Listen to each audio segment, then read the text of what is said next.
So 9.3, number 9, dealing with hyperbola again.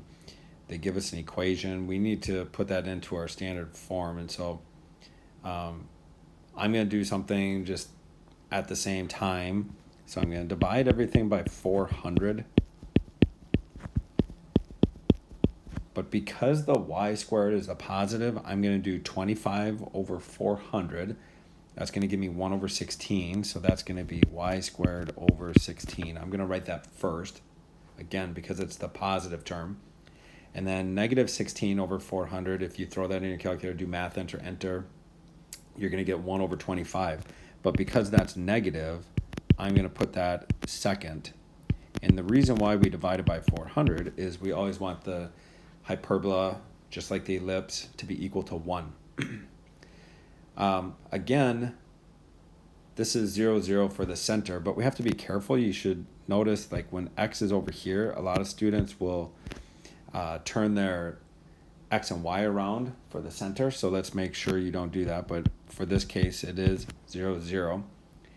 And then I'm just going to draw my picture next to it over here. So let's put in an x and y axis.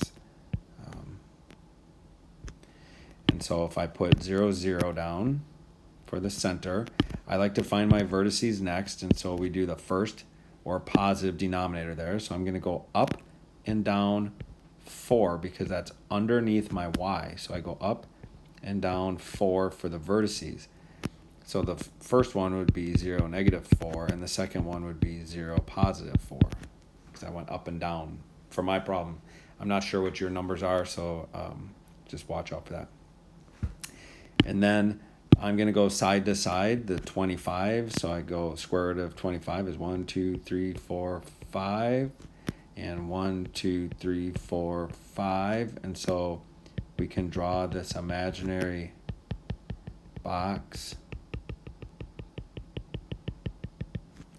And then we can draw the asymptotes through the center and through the corners. Now, always go back to your vertices. So, right, what we went to up and down here. So these are vertices. So I will stretch out toward the asymptote, follow it. And I do it down here. And then we want to do the focus. So the focus formula is c squared equals a squared plus b squared. So my c value is the square root. All you do is add your two denominators together. And so that's the square root of 41, which is a little bit more than 6. So again, I go up 1, 2, 3, 4, 5, 6, a little bit more. And because my center is 0, 0, this is really easy. This is 0 square root of 41. I'm adding the square root of 41 to the y value 0. And you go down 1, 2, 3, 4, 5, 6, a little bit more. And this focus would be 0 negative square root of 41. So the smaller one goes first, and the bigger one goes second, or the positive. And again, we've run into this with all of our asymptotes. We already know that the intercept, right, it crisscrosses right at the origin.